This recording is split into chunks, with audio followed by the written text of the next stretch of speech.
Bonjour à toutes et à tous. Merci d'être avec nous ce matin pour le premier épisode de notre série de webinaires dédiés au financement, le Lab Financement de Finance Innovation. Je suis Gisela Sanchez, responsable des projets au sein du pôle.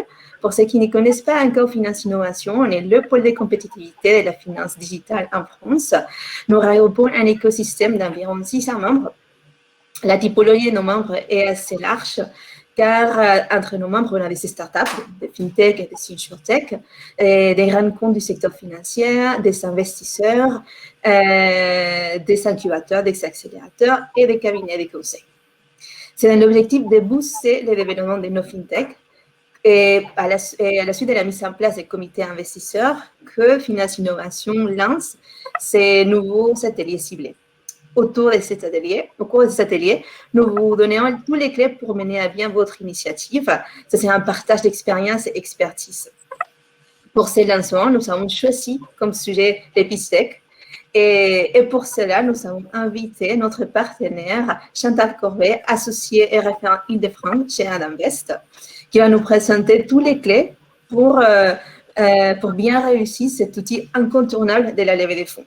Avant de passer la parole à Chantal, je vous rappelle que le deuxième épisode de cette série est déjà prévu pour le 22 avril. Et il portera sur une thématique plutôt post-deal, car les sujets qu'on a retenus, c'est les plans de recrutement après la levée des fonds. Enfin, sachez que vous avez à votre disposition un chat pour poser toutes vos questions. On a prévu laisser quelques minutes à la fin du webinaire pour y répondre. Et aussi, sachez que la rediffusion de ce webinaire sera disponible dès la fin de cet épisode et sur la chaîne YouTube de Finance Innovation. Donc, déjà, merci Chantal d'être avec nous. Je te laisse ta parole maintenant. Merci Gisela. Bonjour à tous et à toutes. Je me présente, je m'appelle Chantal Corbet. Je suis membre du conseil d'administration de Femmes Business Angels, qui est un réseau de business angels constitué d'investisseuses femmes. La particularité de ce réseau s'arrête là, puisqu'en fait, on est un réseau généraliste et qu'on finance aussi bien des projets portés par des hommes que par des femmes, et on fonctionne absolument comme tous les autres réseaux de business angels. Je fais partie de ce réseau depuis 2014. J'en ai été secrétaire générale puis vice-présidente. Actuellement, je suis en charge du sourcing des projets de start-up. Je suis membre de jury de concours de start-up et j'interviens aussi dans des comités d'engagement d'incubateurs. Et j'ai moi-même investi dans une quinzaine de start-up. Parallèlement à mes activités au sein de Femmes Business Angels, je suis mentor professionnel. Le mentorat professionnel, c'est quelque chose c'est une profession qui est émergente en France. En général, en France, quand on parle de mentorat, on pense plutôt au mentorat bénévole. Dans beaucoup d'autres pays européens et d'Amérique du Nord, le mentorat professionnel est beaucoup plus développé. Je fais partie d'un réseau, le réseau Adinvest International, qui intervient dans 15 pays européens, et je travaille suivant une méthodologie qui a été développée, la méthodologie MentorCert, qui est certifiée ISO. Donc j'aide des dirigeants à accélérer leur croissance en intervenant à des moments clés de leur développement, comme pivot de l'activité, croissance externe, déploiement international. Voilà. Donc je vous propose de passer au sujet du jour. Alors, j'arrive pas à le... Ah, c'est bon, merci beaucoup. Voilà. Donc, on va déjà essayer de voir ce qu'est un pitch deck. Et puis, je vous expliquerai ce que les investisseurs recherchent quand ils lisent un pitch deck. Et à la fin, je vous donnerai quelques recommandations lorsque vous devez présenter oralement ce pitch deck. Je suis désolée. Voilà. Bon, là, ça a été trop vite. Voilà, alors un pitch deck, à quoi ça sert? Un pitch deck, c'est un document qui va vous permettre de convaincre des investisseurs et éventuellement d'autres interlocuteurs, comme par exemple des partenaires éventuels, des banquiers, mais qui sert surtout à convaincre des investisseurs que votre projet va réussir. Et donc, le but de ces pitch decks, en fait, c'est d'être sélectionné, d'obtenir des fonds. Et ça va vous servir soit de support pour une présentation orale, par exemple dans un démo day ou dans un concours de start-up, dans un comité de sélection, ou bien vous pouvez vous en servir aussi pour le transmettre à un investisseur, réseau de business angels, VC, plateforme de crowdfunding, auprès desquels vous souhaitez lever des fonds. Dans ce cas, le pitch deck servira de support à la présélection de votre dossier chez cet investisseur.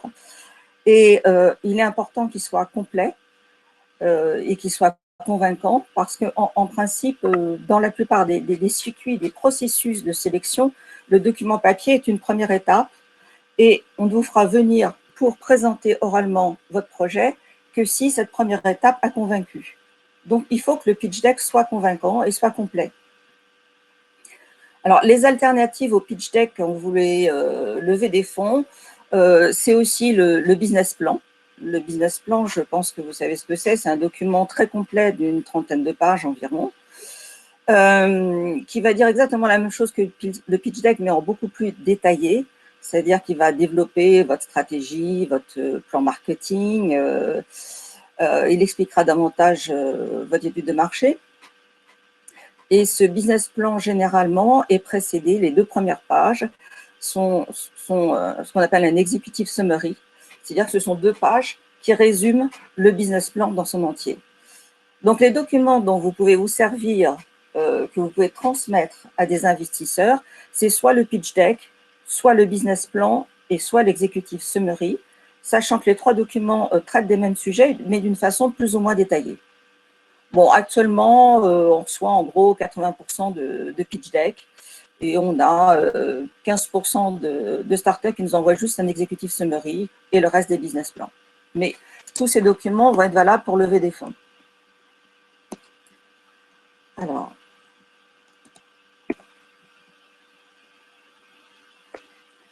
voilà. Alors, comment on va rédiger un pitch deck? Qu'est-ce qui est important? Alors, premier point très important, l'offre. En fait, il y a 3 points clés dans un pitch deck. C'est l'offre, le marché et l'équipe. Donc, en premier, ce que regarde l'investisseur, c'est votre offre. Votre offre doit partir d'un constat. Il doit partir du constat qu'il y a sur le marché un besoin qui n'est pas satisfait ou un problème qu'il faut résoudre. Vous devez impérativement partir de ce constat parce que ce qui est important, c'est que vous répondiez à un besoin ou un problème des clients. Sinon, votre offre, bien sûr, ne se vendra pas. Alors, votre offre, elle doit être simple. Elle doit être simple parce qu'au stade où vous en êtes, en général, vous avez peu de ressources, donc vous n'avez pas les moyens de partir un peu dans tous les sens. Il ne faut pas que vous partiez en même temps sur le B2B, sur le B2C, que vous ayez plusieurs modèles économiques. Ce que je vous recommande, c'est partir avec un monoproduit et après d'augmenter au fur et à mesure votre gamme plutôt que d'essayer de développer plusieurs produits en même temps ou plusieurs alternatives à un même produit en même temps. Ce qui est important aussi, c'est de tester le marché. Donc, je pense que vous connaissez le livre d'Eric Ries, le Lean Startup. C'est lui le premier qui a développé la notion de produit minimum viable. Le produit minimum viable, ça veut dire que dès que vous êtes en mesure de vendre quelque chose, vous le mettez tout de suite sur le marché. Vous le mettez tout de suite sur le marché de façon à avoir des retours clients immédiatement, voir si ça convient aux clients, voir ce qu'il faut corriger pour que ça fonctionne mieux et que vous puissiez avoir davantage de clients. Même si vous avez fait une étude de marché, et c'est indispensable bien sûr de faire une étude de marché avant, dans la mesure où ce que vous faites est innovant, ça peut ne pas fonctionner quand vous mettez votre offre sur le marché. Les clients peuvent ne pas répondre favorablement. Donc, il est très important de mettre tout de suite un produit sur le marché, même si le produit n'est pas parfait, même s'il est très simple, pour avoir tout de suite des retours clients. Donc, une offre claire et simple. Claire, c'est-à-dire facile à comprendre. Il faut que l'offre soit time to market. Alors, ce qu'on appelle time to market, en fait, il y a deux définitions. Time to market, ça peut être le temps qu'il faut pour arriver à la commercialisation d'un produit, le temps qu'il faut pour arriver sur le marché. Et c'est aussi, est-ce que le produit arrive au bon moment sur le marché? Alors moi, je l'emploie dans ce sens-là. Est-ce que votre produit arrive au bon moment sur le marché? On a des exemples, par exemple, moi je prends souvent l'exemple de Xerox, qui dans les années 1930 avait fait une étude de marché qui montrait que personne ne comprenait à quoi servait une photocopieuse. Malgré ça, Xerox a fabriqué sa première photocopieuse en 1937 et il a réussi à la vendre en 1965. Voilà, ça c'est un exemple de mauvais time to market, vous voyez. Le marché n'était pas prêt à utiliser des photocopieuses. Les clients n'étaient pas prêts. Vous avez un autre exemple qui est la formation en ligne, qui est plus récent. Vous avez plusieurs sociétés de formation d'e-learning qui se sont créées en 1999 et ces sociétés ont déposé leur bilan tout simplement parce que le marché n'était pas prêt à se servir de la formation en ligne. Alors que maintenant, bien sûr, ça fonctionne très bien, comme vous le savez, et c'est même la majorité des formations. Donc, le time to market, c'est ça. Et pour être sûr que votre produit est time to market, il faut d'abord faire une étude de marché, ça c'est obligatoire, et il faut aussi mettre sur le marché le plus vite possible un produit, n'importe lequel, même très simple, même s'il n'est pas parfait. Autre chose que les investisseurs vont regarder dans votre pitch deck, c'est la scalabilité. La scalabilité, c'est la capacité que vous avez à développer votre chiffre d'affaires très rapidement, à répondre à une demande importante des clients dans des délais courts. Par exemple, vous livrez actuellement 30 produits par semaine. Tout d'un coup, vous avez une demande pour 1000 produits. Comment vous faites? Est-ce que vous êtes capable de suivre?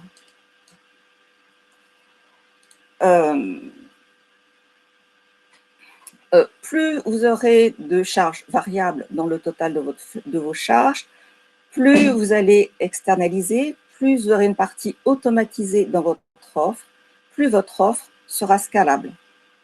Donc ça, c'est une chose qu'il faut démontrer aux investisseurs. Ensuite, le marché, il faut que le marché soit de grande taille ou en forte croissance. Vos investisseurs cherchent à financer des startups. Je pense que vous connaissez tous la définition d'une startup. Une startup, c'est une société jeune, innovante, à fort potentiel. Donc, jeune, ça c'est facile. Innovante, c'est indispensable, on en reparlera tout à l'heure. Et le fort potentiel, eh bien, il va venir du marché. Donc, il faut que votre marché adressable, donc les personnes qui vont vraiment acheter votre produit, soit de grande taille ou bien en forte croissance. Vous pouvez éventuellement vous adresser à un marché de niche, mais il faut alors que votre profitabilité soit très élevée. Sinon, le potentiel ne sera pas au rendez-vous et vous intéresserez moins les investisseurs.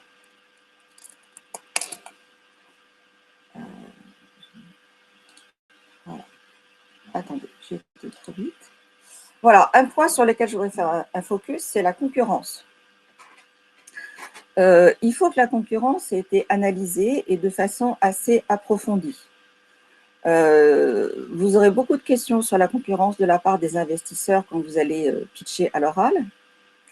La concurrence, c'est important parce que ça va vous permettre de voir ce qui existe sur le marché, donc de pouvoir démontrer que ce que vous faites est innovant et vous, de vous en assurer. Et ça va vous permettre de voir quel est votre marché réel. Est-ce que vous avez un marché qui est de grande taille, qui est en forte croissance? Mais s'il y a déjà beaucoup de concurrence sur le marché, forcément, votre part de marché va se réduire. Alors, j'ai souvent des porteurs de projets qui me disent je n'ai pas de concurrent. Oui, bien sûr, vous n'avez pas de concurrence sur ce que vous faites très précisément, bien sûr, puisque par définition, vous avez une offre qui est innovante. Mais vous avez des concurrents qui font souvent presque la même chose que vous. Vous avez des clients sur le marché qui sont habitués à un produit et qui ne vont pas en changer, même si le vôtre est plus performant, tout simplement parce qu'ils ont l'habitude de ce produit ou parce que le vôtre sera un petit peu plus cher que celui qu'ils utilisent. Donc, il est important de connaître la concurrence. Et quand vous analysez la concurrence, il faut aussi analyser la concurrence indirecte. Il y a beaucoup de manques dans les analyses de concurrence dans les pitch decks sont souvent mal faites parce qu'on ne pense pas analyser non plus la concurrence indirecte. Il y a toujours des produits de substitution, quel que soit le marché sur lequel vous vous situez. Par exemple, les compagnies aériennes, si vous créez une compagnie aérienne, ben, les compagnies ferroviaires, c'est une offre de substitution. Le balai, c'est une substitution à l'aspirateur. Enfin bon, il y a toujours des offres de substitution. Donc, il faut aussi que vous analysiez cette offre de substitution parce qu'elle va aussi vous concurrencer et du coup, votre marché va être réduit. Il faut aussi, bien sûr, que vous regardiez bien quelle est la partie adressable du marché. Ça, c'est très important. Il y a une chose qu'il faut connaître aussi, c'est ce qu'on appelle les barrières à l'entrée.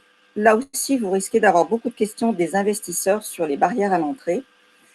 Les barrières à l'entrée, ça joue dans les deux sens. Ça peut vous être favorable ou défavorable. Si votre offre, elle présente des barrières à l'entrée, c'est-à-dire si elle est difficile à copier, ça va vous être favorable.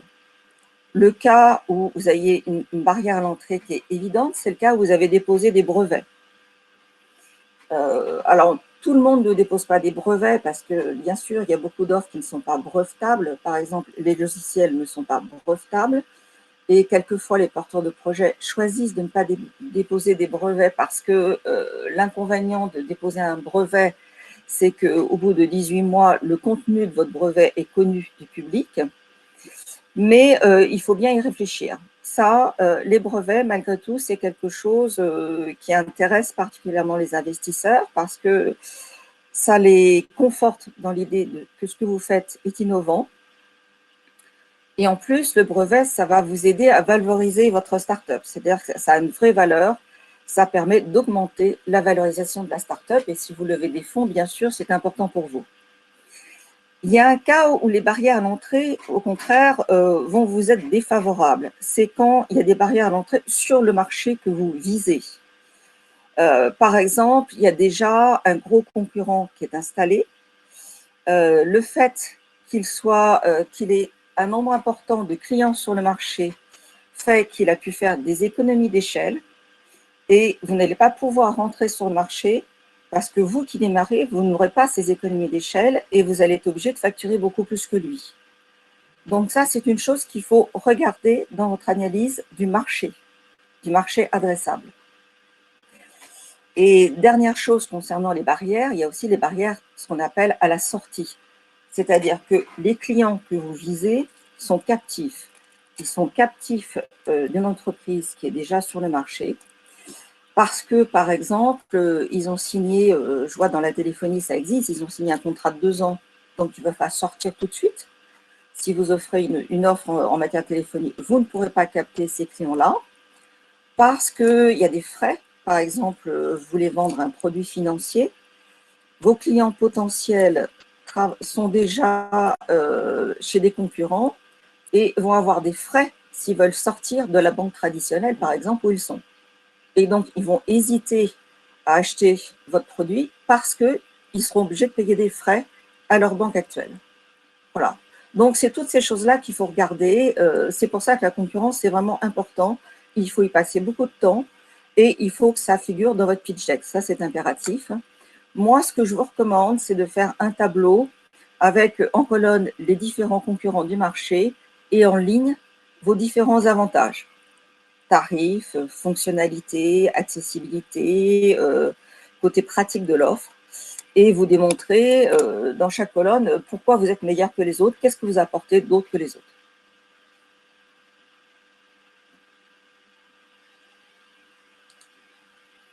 Deuxième point sur lequel je voudrais faire un focus, c'est le côté innovant. Il est important dans votre pitch deck, il est essentiel de faire apparaître le caractère différenciant de votre offre. Comme je vous l'ai dit, la start-up, c'est une société qui innove. Donc, cherchez comment démontrer aux investisseurs que ce que vous faites est vraiment différenciant et va vraiment apporter quelque chose aux clients auxquels vous adressez. Voilà, donc là, vous avez tous les points que les investisseurs vont regarder pour vérifier que vous êtes bien une start-up, que vous êtes bien une start-up intéressante à potentiel et que vous êtes dans leur cible. Après, ce que vont regarder les investisseurs, c'est l'équipe. Est-ce que l'équipe est légitime? Est-ce que l'équipe en place va être capable de mener à bien le projet? Bon, ce qui intéresse l'investisseur, ce n'est pas votre idée. Ce qui intéresse l'investisseur, c'est comment vous allez la mettre en œuvre, comment vous allez la concrétiser. Est-ce que vous êtes capable de la concrétiser? Donc, dans l'esprit de l'investisseur, le plus important dans votre projet, c'est l'équipe.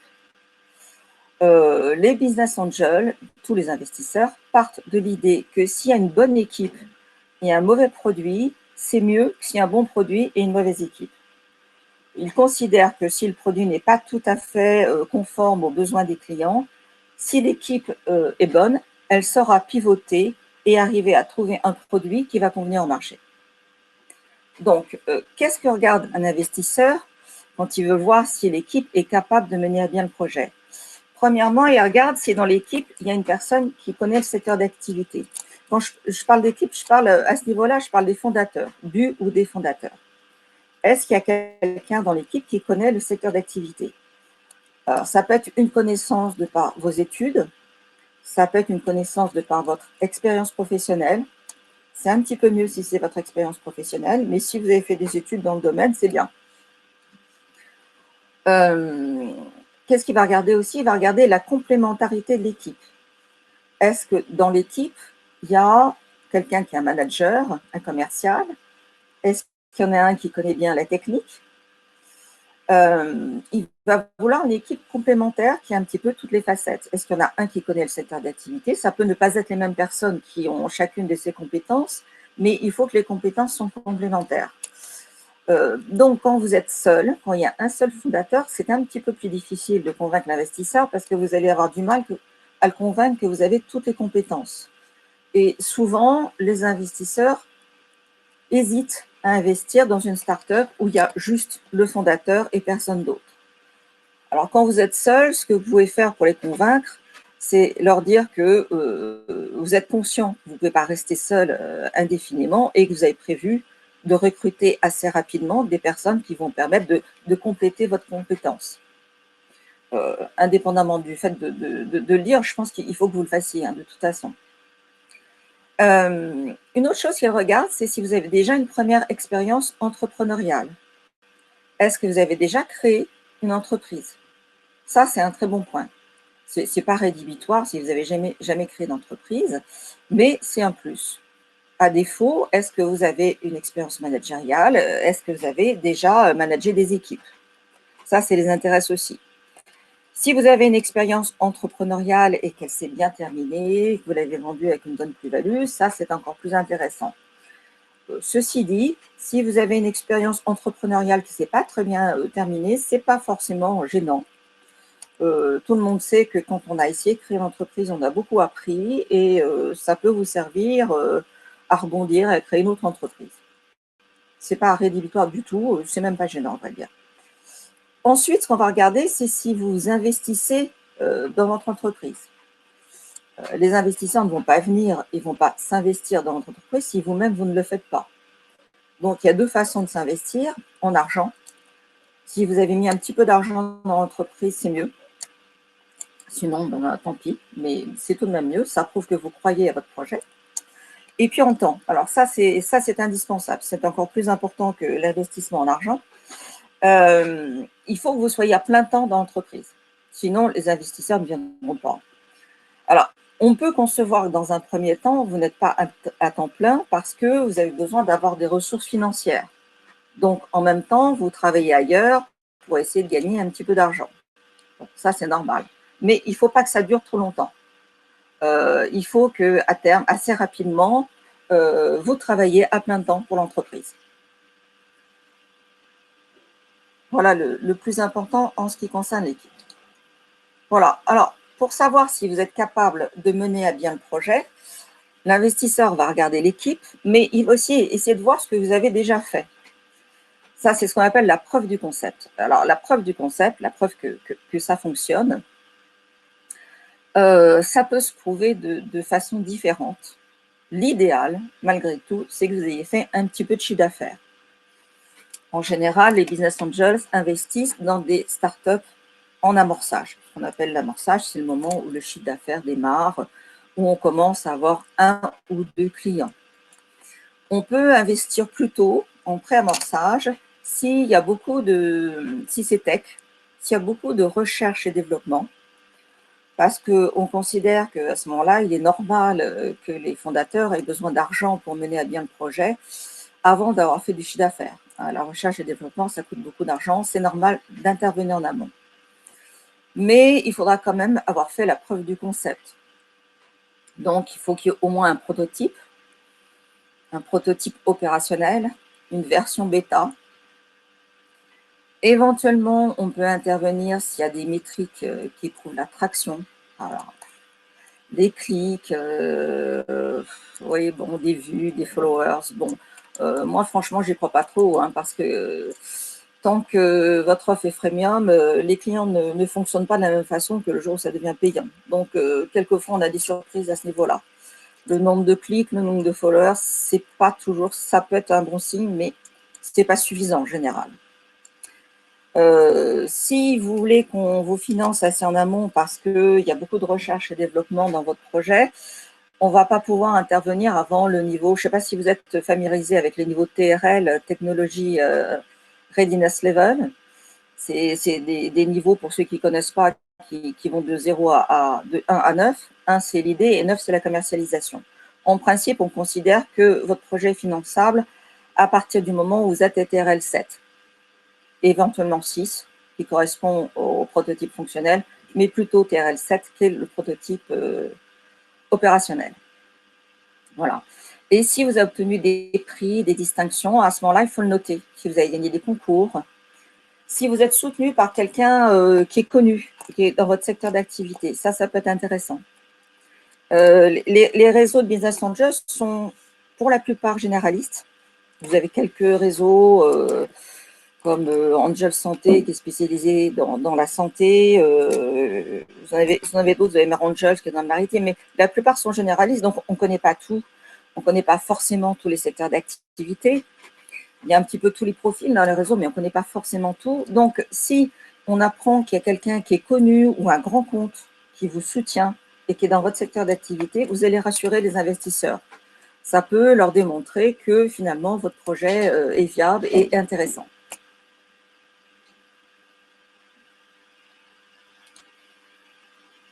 Alors, une fois que l'investisseur a vu que vous étiez dans la cible et que l'équipe était capable de mener à bien le projet, il va maintenant passer aux éléments financiers.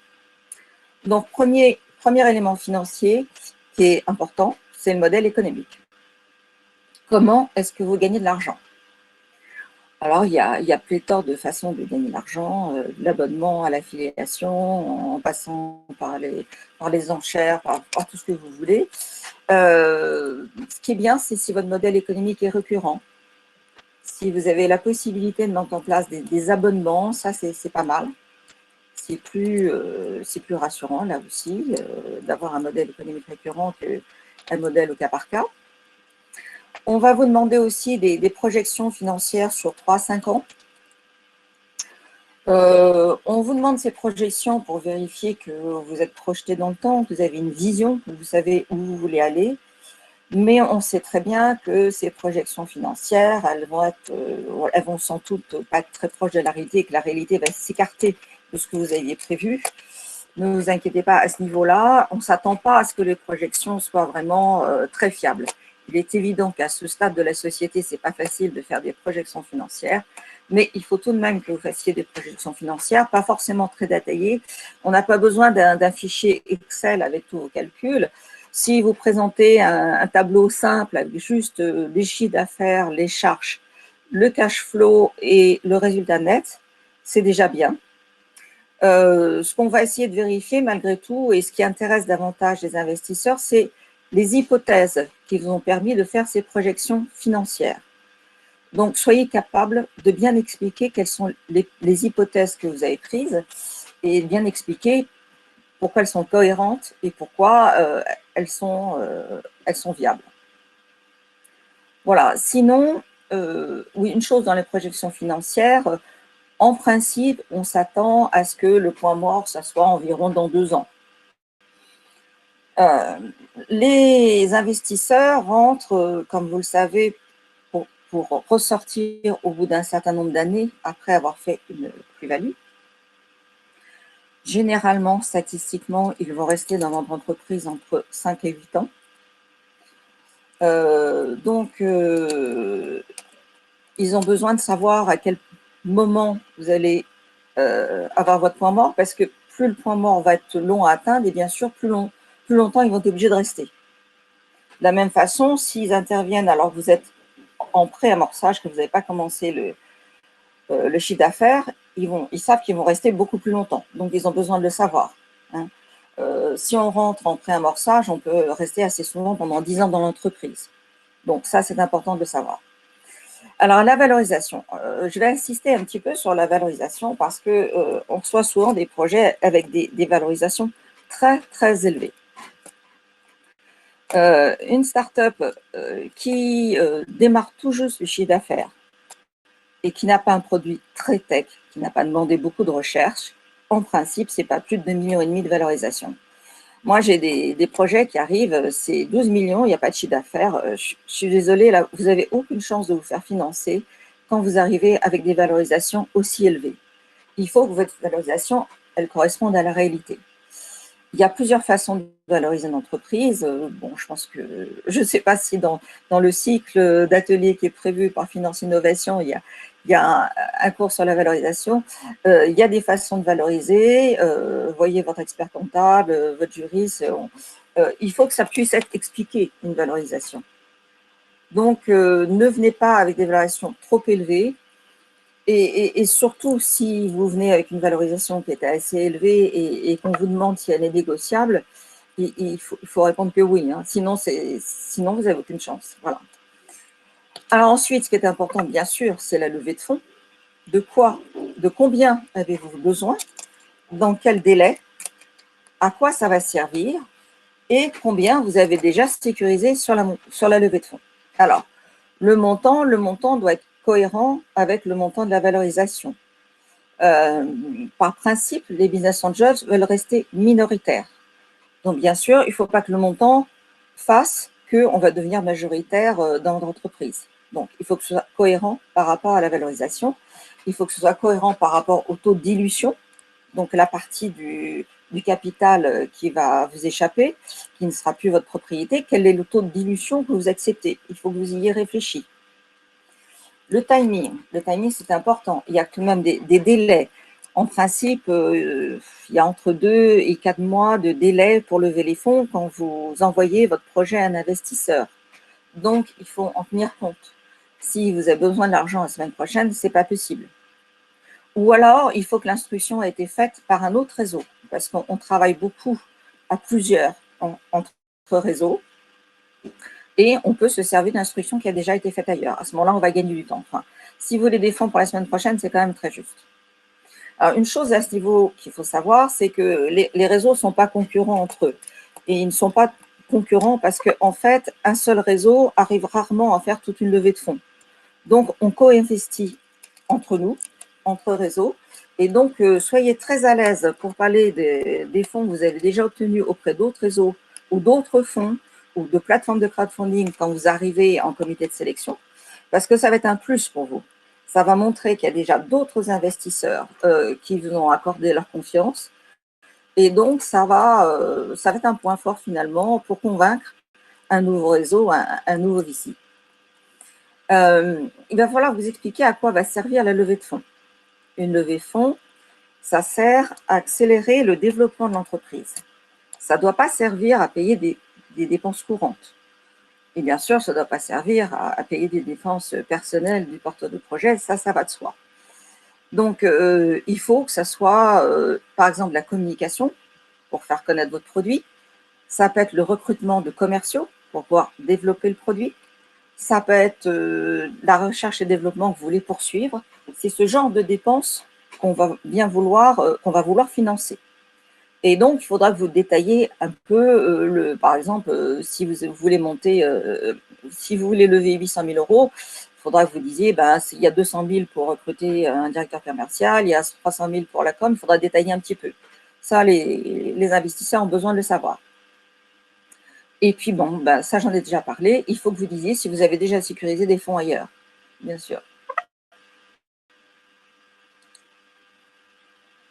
Alors, les erreurs fréquentes qu'on a dans les pitch decks, c'est que l'offre n'est pas très claire.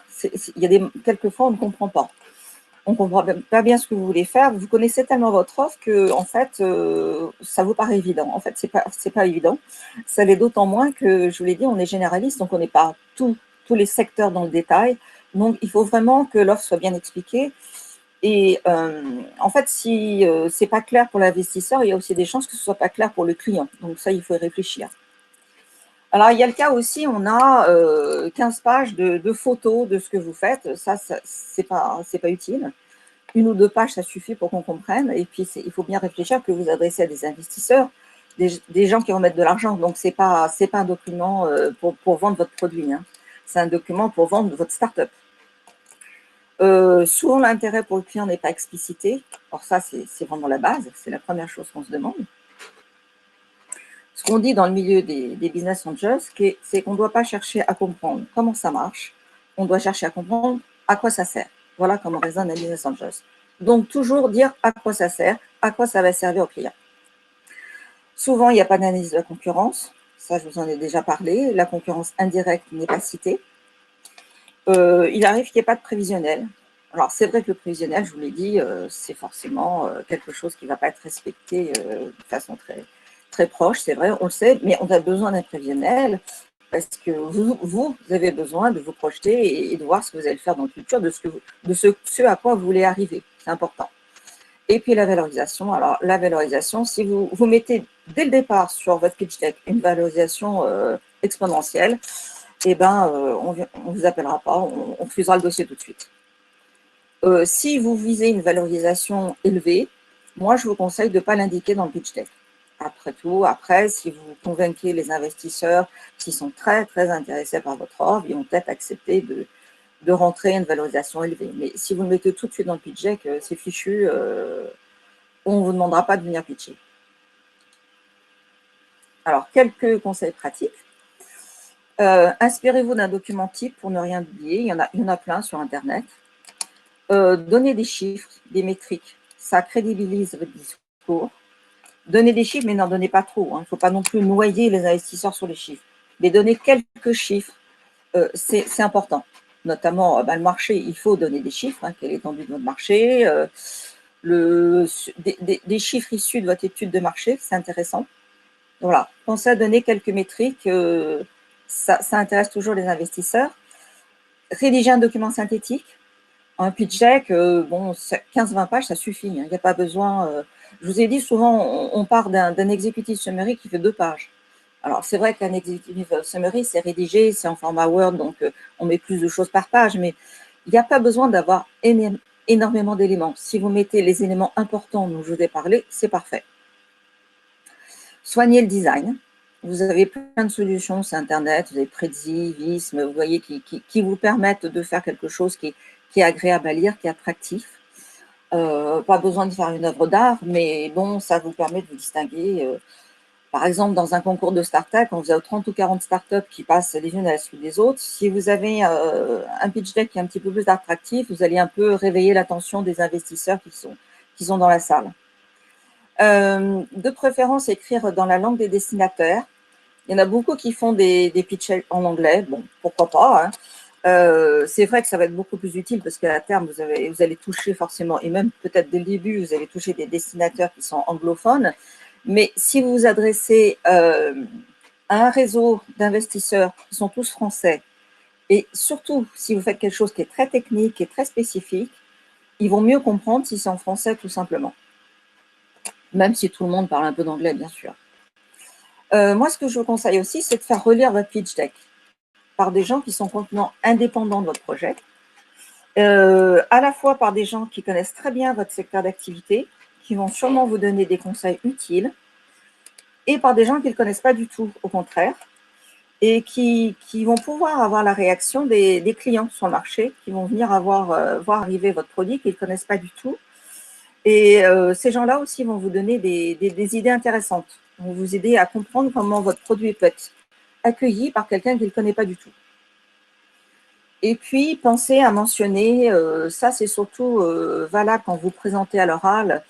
Moi, quand je regarde des démos d'aide, des concours de start-up, si le projet m'intéresse, je note tout de suite l'email pour pouvoir aller voir la start-up et lui proposer de la financer. Vous voyez, si on a le site web, éventuellement, si vous voulez bien, l'URL qui permet de télécharger le pitch deck, ça permettra d'aller plus vite.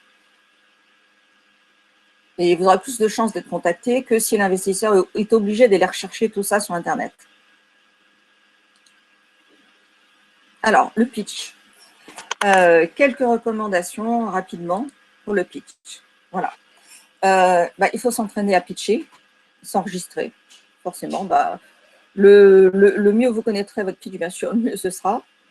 Si c'est possible, si votre offre s'y prête, c'est pas mal de prévoir une petite démo, un prototype. Ça rend plus concret votre discours. Je sais que ce n'est pas toujours faisable, mais si vous pouvez, ça peut être pas mal. Et puis, il faut vous entraîner à répondre à des questions, notamment sur les points qui ne sont pas traités dans la documentation papier, que vous n'avez pas expliqué dans la documentation papier. Alors, les questions qu'on va vous poser quand vous allez venir pitcher à l'oral, notamment dans un comité de sélection, ça va être des questions sur les risques. Les risques, ils sont très différents suivant les secteurs d'activité. C'est à vous de voir ce qu'il y a comme risque dans votre secteur. Vous avez les risques réglementaires qui sont importants dans certains secteurs, comme par exemple la finance, il y a beaucoup de réglementation, dans la santé aussi. Vous avez les risques, par exemple, si vous recourez à des prestataires, il y a des questions qu'on va vous poser à chaque fois, qui sont comment est-ce que vous recrutez vos prestataires, comment vous surveillez la qualité du travail fait par vos prestataires, comment vous évitez qu'ils passent directement, qu'ils travaillent directement avec vos clients sans passer par vous. Si vous produisez, forcément, on va vous demander où vous produisez, en France, en Chine. Si vous avez un fournisseur critique, quels sont vos délais de livraison, comment vous stockez, voilà. Donc, réfléchissez à tous les risques qu'il peut y avoir dans votre dossier. Vous aurez beaucoup de questions là-dessus. Si c'est un pitch deck que vous avez envoyé pour être présélectionné par un investisseur, parler de l'avancement de l'entreprise, ça a pu changer depuis que vous avez envoyé votre pitch deck. Si jamais vous avez entre-temps réussi à avoir un client, ça c'est très important, ou un partenaire grand compte que vous n'aviez pas au moment où vous avez remis le pitch deck, ça, il faut en parler.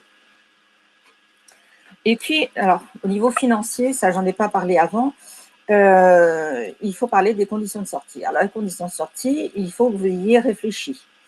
Vous pouvez l'écrire dans le pitch deck. C'est pas indispensable. On accepte qu'au niveau du pitch deck, ce soit pas indiqué, mais il faut y avoir réfléchi. Parce que forcément, par la suite, vous allez avoir des questions là-dessus. Je vous rappelle que les investisseurs rentrent pour prendre une partie du capital et puis ressortir plusieurs années après avec une plus-value. Donc, la question de la sortie, c'est une question qui se pose très rapidement en regardant votre dossier. Alors, il faut que vous réfléchissiez comment vous allez pouvoir les faire sortir. Le plus courant, c'est l'industrialisation. C'est-à-dire qu'il va y avoir un grand compte dans votre secteur d'activité que vous allez intéresser et qui va vous racheter. Ça peut être l'introduction en bourse, mais ça, bon, c'est très bien si vous y arrivez, mais c'est moins fréquent, bien sûr. Ça peut être l'entrée d'un fonds qui va arriver en série A et qui va racheter nos parts.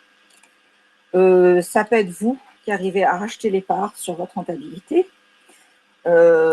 Réfléchissez comment vous voyez les conditions de sortie. De temps en temps, on a des porteurs de projets qui arrivent et qui n'ont pas réfléchi aux conditions de sortie. C'est pas très bon. Voilà. Et puis là, il faut parler de la valorisation. Là, forcément, là, vous ne pouvez plus éviter d'en parler.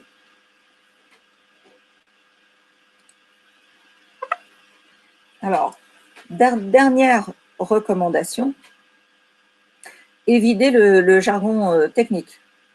les choses du genre, on crunch les datas, je sais pas, on disrupte le marché, on pense outside the box. Non, parler avec des termes clairs et faciles à comprendre, c'est beaucoup mieux. Dites la vérité. Dans un concours de start-up, si c'est juste pour avoir un prix, vous pouvez éventuellement enjoliver un petit peu la vérité. Dans un comité de sélection, c'est tout à fait décommandé. Parce que dans la partie de l'instruction, on se rendra compte que vous n'avez pas dit la vérité et là, ce sera rédhibitoire. Soyez à l'écoute. Alors ça, c'est une chose qui est très importante pour les investisseurs, c'est que les porteurs de projets aient une qualité d'écoute. Ça, j'en ai pas parlé avant parce que bien sûr, on ne peut pas le voir sur le pitch deck. Donc, quand on va commencer à discuter avec vous, c'est une chose qu'on va beaucoup regarder. Pourquoi on veut que les porteurs de projets soient à l'écoute? Eh bien, parce que le business angel, il ne vient pas seulement pour vous apporter de l'argent, il vient aussi pour vous accompagner. Il va vous demander de mettre en place un comité stratégique si vous n'en avez pas encore. Il va vous demander une place au comité stratégique. Généralement, chaque réseau, chaque investisseur qui sera rentré dans votre startup va vous demander une place au comité stratégique, ou au moins ce sont ceux qui ont apporté le plus de fonds, et il va vous accompagner. C'est intéressant pour vous puisque ce sont des personnes qui sont expérimentées, qui sont investisseurs dans les startups généralement. Donc, ils vont vous apporter leur expérience que vous n'avez pas forcément. Ils vont vous apporter des compétences que vous n'avez pas forcément. Ils vont vous apporter leur réseau. Et ça peut être très intéressant pour vous. Ça peut vraiment booster votre startup. Donc, si vous n'êtes pas à l'écoute, ça ne va pas marcher. Quelquefois, il y a des porteurs de projets qui viennent, ils sont à l'écoute quand ils n'ont pas encore l'argent, et puis dès qu'ils ont l'argent, on ne les voit plus. Ça, c'est pas bon du tout. C'est pas bon du tout. Et c'est ce qu'on veut éviter. Alors, faites très attention parce que après, il y a rarement une seule levée de fonds. Il y en a généralement plusieurs. Et souvent, à la deuxième levée de fonds, ce sont les mêmes investisseurs qui vont venir qu'au premier tour. Et si jamais les investisseurs sont déçus parce qu'ils n'ont pas pu vous accompagner, vous ne les avez pas écouté, vous faites quelque chose qui ne leur plaît pas et considèrent que vous n'allez pas du tout dans la bonne direction, eh bien, ces actionnaires historiques, ils ne vont peut-être pas accepter de donner des fonds à la deuxième levée de fonds. Et ça va être très ennuyeux pour vous parce que si les actionnaires historiques ne vous financent pas à la deuxième levée de fonds, les actionnaires extérieurs vont avoir peur de venir. Ils vont se dire, les actionnaires historiques n'ont pas financé, pourquoi? C'est pas bon signe. Donc, faites attention, la deuxième levée de fonds est toujours beaucoup plus difficile que la première. Voilà, donc une question par exemple, si on vous demande est-ce que votre valorisation est négociable, je vous conseille de répondre oui, c'est négociable. Voilà. Qu'est-ce qu'il faut éviter de faire aussi? Ne venez pas trop nombreux. Hein. En principe, on a envie de voir les fondateurs. Donc, si vous êtes 2 ou 3 fondateurs, vous venez à 3. Si vous êtes seul fondateur, vous venez seul. Ne venez surtout pas avec votre conseiller, votre avocat, votre expert comptable. C'est votre start-up. C'est vous qui êtes le dirigeant de la start-up. Vous devez la maîtriser. C'est vous qui avez les visions. Même si vous avez un conseiller, ce qui est souhaitable, vous devez savoir pourquoi il vous a conseillé et être capable d'avoir un jugement critique sur ce qu'il vous a dit. Donc, vous n'avez pas besoin de lui. N'envoyez surtout pas une personne pitcher à votre place. Nous, ce qu'on veut, c'est le ou les porteurs de projet. C'est eux qu'on veut voir. N'envoyez pas votre directeur financier ou votre directeur commercial. Ne dites pas mon conseiller m'a dit que, c'est pas bon, bien sûr. Et prenez votre pitch, ne le lisez pas. Voilà. Voilà ce que je voulais vous dire sur les pitch decks. Alors maintenant, une petite information. Dans les réseaux de Business Angels, 90% des refus de projet, c'est parce qu'ils sont trop en amont. On considère que la preuve du concept n'est pas faite. Ils ne sont pas assez innovants. Vous avez beaucoup d'entreprises qui réussissent, beaucoup de dirigeants d'entreprises qui font fortune, mais qui n'ont pas une entreprise innovante. Nous, on finance des entreprises innovantes. Et le troisième motif de refus qui revient souvent, c'est que la valorisation est trop élevée. Donc, faites attention particulièrement à ces 3 points-là. Voilà, j'ai fini mon exposé. Maintenant, je suis à l'écoute de vos questions. Merci beaucoup, Chantal. C'était super, très clair.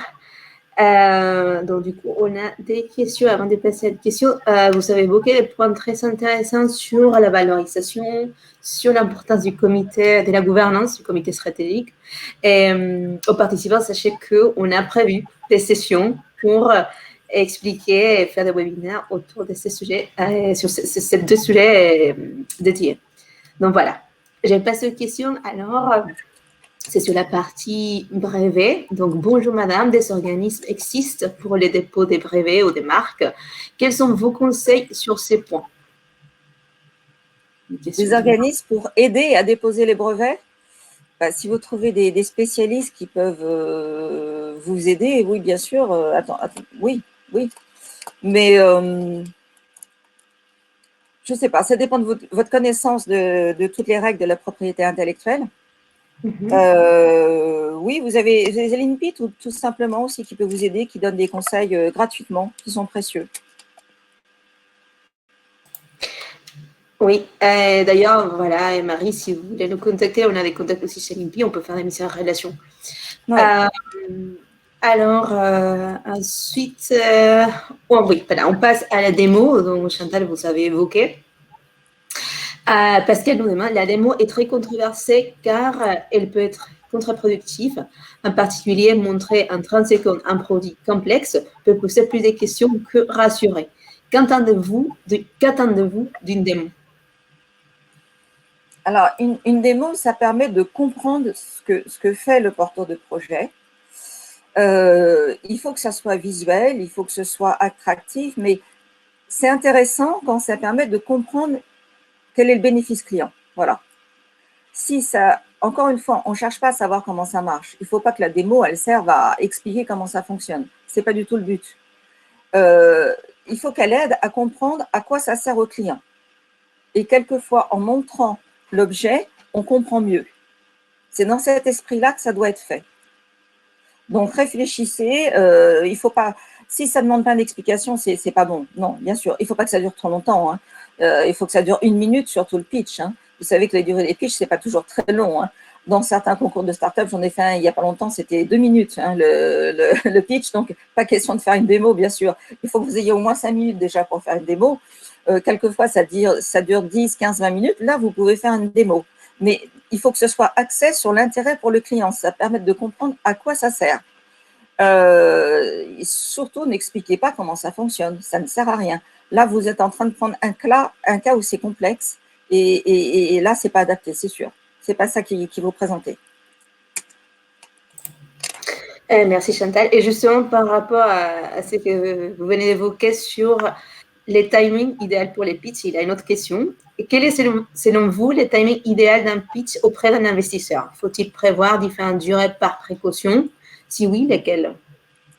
Alors, en principe, l'investisseur qui vous invite à venir pitcher vous dit combien de temps vous allez pitcher et vous dit si vous aurez un support.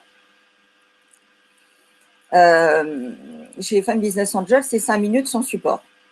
Et après, quand il y a la présentation aux investisseurs, si on retient le projet, c'est 10 minutes avec support. L'investisseur vous précise combien de temps ça va durer et vous dit si vous aurez un support. Et quand vous allez dans un concours de start-up, c'est pareil. Vous savez toujours exactement combien de minutes vous avez pour présenter et combien de minutes il y aura pour les questions. Mais ceci dit, c'est vrai que si vous faites plusieurs concours de start-up et si vous présentez votre projet à plusieurs investisseurs, vous avez intérêt à vous entraîner à plusieurs durées de pitch. Le plus courant, c'est 5 et 10 minutes. Et bien sûr, le pitch va être différent suivant la durée que vous aurez. Si c'est un pitch de 2 minutes, 3 slides, ça suffit. Si c'est un pitch de 20 minutes, vous pouvez avoir 20 slides. Enfin, 20, c'est déjà long hein, quand même. Bon, c'est le maximum. Merci. Alors, quels sont les délais moyens pour lever des fonds auprès d'un business angel?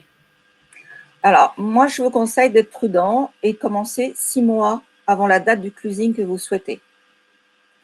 Vous pouvez aller voir plusieurs investisseurs. Je vous ai expliqué, un seul réseau de business angels arrive rarement à faire une levée de fonds complète. Le ticket moyen dans les réseaux de business angels, c'est 10 000 à 15 000 euros. Ça veut dire que chaque investisseur met 10 000 à 15 000 euros. Comme le principe, c'est que ce sont des investisseurs individuels, ce sont des investissements directs, chaque investisseur décide s'il veut ou non investir. Alors après, le montant que vous obtenez dépend du nombre de personnes qui sont intéressées. S'il y a 10 personnes intéressées dans le réseau, vous aurez au moins 10 000. S'il y en a 30, vous aurez au moins 300 000. Donc, si vous levez 500 000, de toute façon, un seul réseau, ça ne suffit pas. Donc, il va falloir aller voir plusieurs réseaux, ça va prendre du temps, ça peut être plus ou moins long. Donc, moi, je vous conseille de vous y prendre 6 mois avant. Et 4 mois, c'est bien, mais soyez prudents, 6 mois. En général, c'est entre 2 et 4 mois. Parfait, merci Chantal. Alors, concernant l'escalabilité, comment gérer la problématique de l'escalabilité directement liée à l'investissement, l'industrialisation étant coûteuse? Je n'ai pas compris la dernière chose, le dernier point. La réalisation. L'industrialisation étant coûteuse, comment on peut gérer la problématique liée à l'escalabilité? Alors, ça, je vous ai dit, il faut essayer de trouver des solutions pour augmenter la part des charges variables dans le total des charges. C'est un des moyens d'augmenter la scalabilité de l'offre. Essayer d'automatiser le plus possible, si c'est faisable. C'est sûr que si vous êtes obligé de recourir à beaucoup de ressources humaines, si vous devez changer de locaux à chaque fois que vous changez d'échelle, ça va être très compliqué d'être scalable. Donc, si vous avez des fournisseurs, multipliez les fournisseurs pour ne pas être en rupture de stock chez un fournisseur, par exemple. Automatisez le maximum de charges.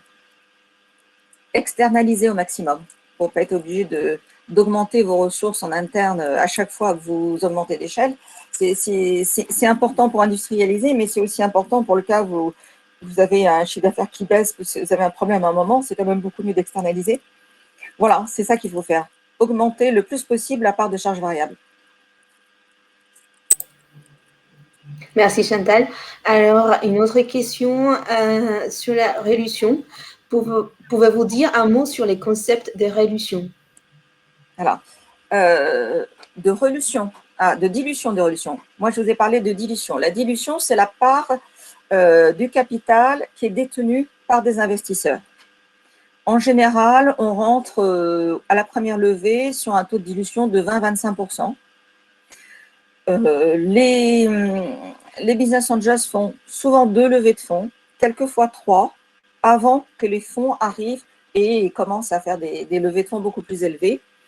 Donc, on fait en sorte de rester à la 2e ou 3e levée en dessous des 50%. On ne dépasse pas 45% en général, de façon à rester minoritaire et de façon à ce que le porteur de projet soit motivé pour mener à bien son entreprise, qui reste principal propriétaire. La relution, c'est dans le sens inverse. Alors, on met en place des clauses de relution dans les pactes d'actionnaires quand on n'arrive pas à se mettre d'accord sur la valorisation. Ça, c'est un moyen de se mettre d'accord quand le porteur de projet veut une valorisation élevée et que les investisseurs aimeraient rentrer un montant moins important. On met en place une clause qui se base sur les objectifs de chiffre d'affaires sur lesquels le porteur de projet s'est avancé. Et si on part sur la valorisation définie par les business angels, et si jamais le porteur de projet arrive à réaliser le chiffre d'affaires qu'il avait avancé et sur lequel il se basait pour évaluer le montant de sa valorisation, eh bien, on le réévalue a posteriori. Ça, c'est une clause de relution qu'on met en place quand on n'arrive pas à se mettre d'accord. Il est revalorisé a posteriori. On leur donne une part beaucoup plus importante.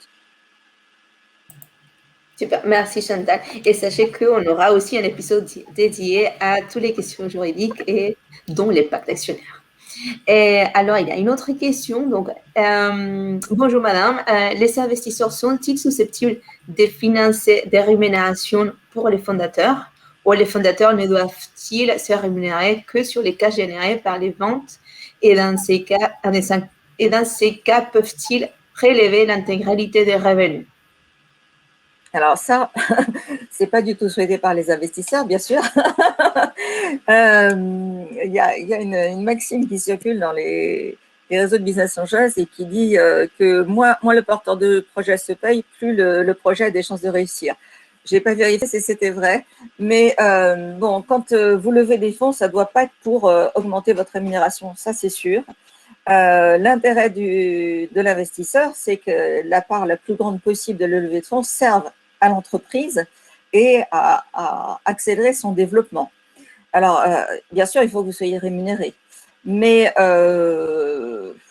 bon, c'est vrai qu'en général, vous n'allez pas être beaucoup rémunéré les premières années. Et bon, c'est un porteur de projet qui se rémunère 10 000 € par mois, on ne le prend pas, hein, c'est clair. Oui, j'imagine. Merci, merci Chantal. Alors, encore sur la valorisation. Alors, les calculs de la valorisation correspondent donc à 4 ou 5 fois les montants de la levée des fonds désirés. Oui, si on a un taux de 20% de dilution, c'est bien calculé. Oui, tout à fait. D'accord, parfait. Et voilà, une autre question, je pense que c'est la dernière. Ah non, je crois qu'il y en a encore. Concernant les marchés d'Afrique, avez-vous des secteurs d'activité au marché vers lesquels vous ne pourriez pas donner suite? Par exemple, l'Afrique. Alors, nous, on n'intervient pas beaucoup en Afrique. Il y a des réseaux qui le font. En fait, parce qu'on ne connaît pas bien. Écoutez, si vous me donnez les coordonnées de cette personne, je reviendrai vers elle, je regarderai. Bien sûr, c'est Loïc. Donc, voilà, de toute façon, on vous transmettra tout ça. Alors, ah oui, il a une question un peu plus générique peut-être. Et qu'est-ce que vous considérez comme innovant? Vous l'avez expliqué quand même. Innovant, c'est quelque chose qui n'existe pas sur le marché. Ce n'est pas forcément technologique. Ça peut être une innovation incrémentale, ça peut être un tarif différent, une façon de facturer différente, ça peut être une présentation différente, ça peut être des tas de choses. C'est quelque chose qui est différent. Ce n'est pas forcément technologique. Ça peut être à la marge, ça peut être une fonctionnalité supplémentaire. Ça peut être une facilité d'utilisation qui n'existe pas actuellement. C'est plein de choses, en fait. C'est tout ce qui apporte qu'un intérêt pour le consommateur, qui va l'aider à se servir de quelque chose, qui va lui permettre d'y avoir accès s'il n'y a pas accès, qui va lui permettre d'arriver plus rapidement aux résultats qu'il escompte. Ça peut être des tas de choses. Oui, oui, je comprends, c'est assez complexe. Alors, il y a une question concernant l'âge du fondateur. L'âge du fondateur est-il important? Exemple, 60 ans. Alors, pour moi, ce n'est pas important du tout. Non, ça n'a aucune importance. On parle souvent des jeunes porteurs de projets de start-up, mais on voit beaucoup de gens qui sont beaucoup plus âgés et qui ont des projets qui tiennent la route et on les finance. Et ça n'a aucune importance. Ce qui compte, c'est la qualité de votre projet. Super. Et il a beaucoup de messages, des remerciements, et je pense qu'il y a des personnes qui prennent contact avec vous. Et oui, il y aura un replay juste à la fin de cette discussion et sur la chaîne YouTube de Finance Innovation. Et alors, est-ce qu'on peut partager ces slides, Chantal, avec le public, les participants? Oui, vous pouvez les partager. Voilà. Donc, il y a beaucoup de questions autour de ce partage. Je pense qu'ils ont été très, très intéressés. Voilà, je crois que j'ai fait le tour de toutes les questions. Alors, seulement pour finir, Chantal, est-ce que vous voulez nous laisser un dernier message? Est-ce qu'il y a un dernier tip, une dernière chose à retenir pour les personnes qui sont avec nous? Moi, je voulais juste dire, si certains d'entre vous souhaitent que je relise leur pitch deck, je suis à leur disposition. Ah ben c'est super gentil. Super. Alors, il y a une autre question d'André-Temps. Alors, il y a une dernière question. On peut lever directement des fonds auprès d'un fonds sans passer par un business angel? Il y a quelques fonds qui interviennent en amorçage, mais il n'y en a pas beaucoup. En général, ils interviennent un petit peu après, mais il y en a. Ben, ok, super. D'ailleurs, nous co-investissons assez régulièrement avec des fonds. Ok, merci Chantal. Bon, donc c'était super. Merci beaucoup nouveau pour être la première invitée de cet épisode, de cette chaîne d'épisodes qu'on fera autour des sujets de financement. Il y a beaucoup, comme vous l'avez bien présenté, il y a beaucoup de thématiques. On va essayer vraiment de tout y répondre, la valorisation, la gouvernance. Je vois qu'il y a tellement de choses à discuter. Donc, pour les participants, restez connectés. On aura des autres webinaires qui seront disponibles. N'hésitez pas à contacter Chantal. De toute façon, on va transmettre tous les coordonnées pour que voilà, tout soit plus facile. Donc, je vous dis merci beaucoup, Chantal. À très vite. C'est moi qui vous remercie. À bientôt. À Merci. très bientôt. Au revoir. Au revoir à tous et à toutes.